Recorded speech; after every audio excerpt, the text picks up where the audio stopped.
Welcome back, brothers and sisters. I am Braden. This is Langley Outdoors Academy, and thank you for stopping by.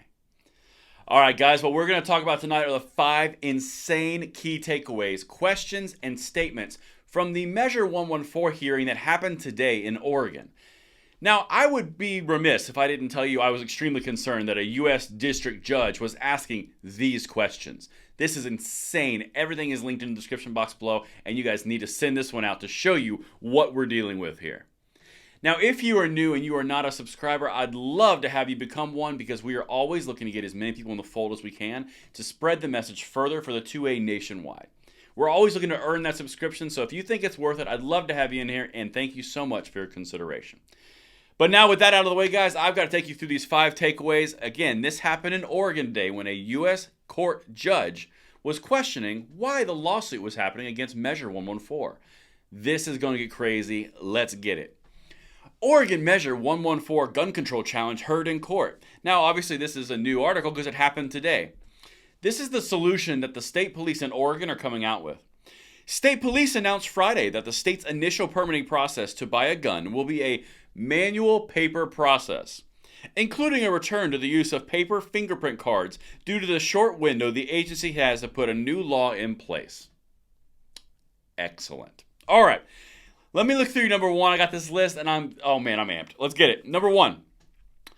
If the measure is allowed to become state law, Oregon's Senior Assistant Attorney General Brian Simmons Marshall told the judge Oregonians will be able to apply for a permit to purchase a gun on December 8th.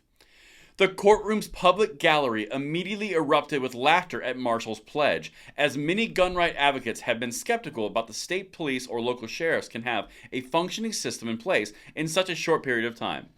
They can't have it in place such a period of time. They're going with paper fingerprinting cards. Of course there was audible laughter. He almost got laughed out of the courtroom because this is the state representing attorney. Laughed out of, actually in court. Oh, it takes a lot to actually get a full response like that. That's number 1, laughed out of court. Number 2, I find this extremely curious because, again, this is a statement from the actual state attorney. Check this out. Immergut, who is the judge in case point here, asked lawyers who have sued the state to explain what evidence backed up their argument that magazines with more than 10 rounds are commonly used in self-defense. It's kind of a weird question. Prove to me that you need a magazine with more than 10 rounds to defend yourself. What? She also sought to find out whether they believe the court has any authority to regulate any gun or any type of ammunition, including body armor piercing bullets or machine guns. That sounds like an NFA reference, doesn't it? So the sitting court judge just asked, well, is there any type of regulation that's acceptable and that is not constitutional? Like, I don't know, machine guns?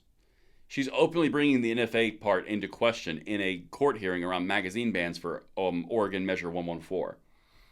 I don't remember the last time a judge said in a legitimate hearing for an injunction comments around the NFA being unconstitutional or constitutional. That actually caught me off guard. So the NFA made an announcement. I mentioned a second ago NRA, meant NFA. Sorry. All right. So that's number 2. The NFA made an appearance by the judge herself. All right. Listen to number 3. This is where the litigating attorney for the plaintiffs actually challenged the judge herself and put her in her place. Check this out. He told the judge it's not up to her to weigh or balance current societal concerns, referencing the Bruin decision, and he's dead right. Quote, I have great respect for you, Your Honor, and what Bruin is telling you is it's not up to you, he said, pointing at the judge. Ooh.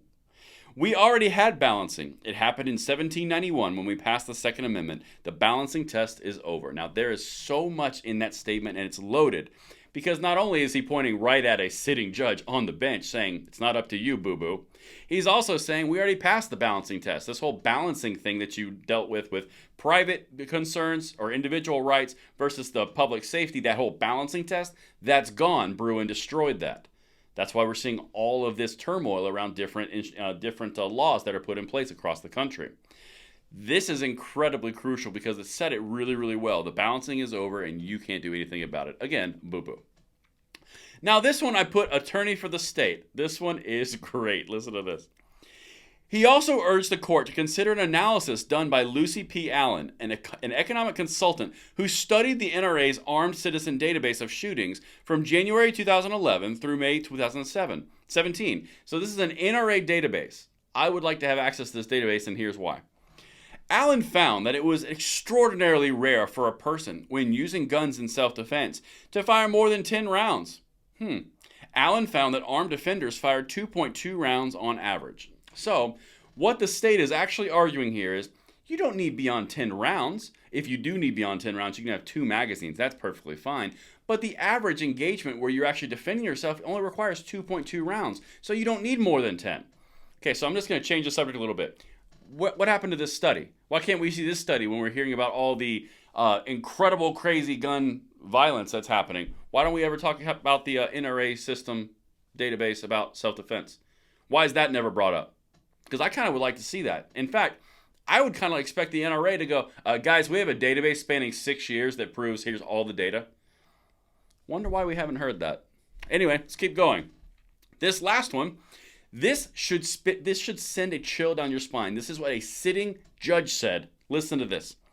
Quote, "You would agree that law enforcement conceivably should have weapons that are different than a private citizen should have, wouldn't you?"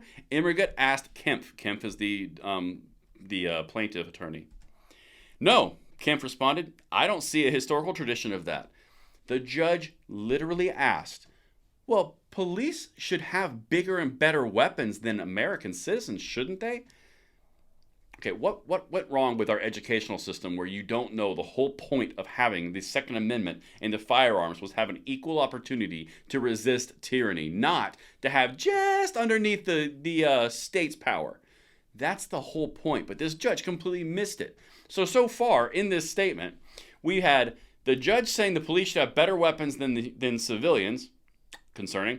We've got a judge saying, well, are there any references we can make? Can we legalize machine guns? Referencing the NFA, which there's no way she didn't know about the NFA. We had the actual lawyer for the state laughed out of court. We have the NRA with a defensive use database, which seems to never be brought up. What is happening right now? And those are the 5 key takeaways I've got for you guys. Let me know what you think. We'll have a decision on this probably Monday or Tuesday, and I will see you then. I'm Braden. Later.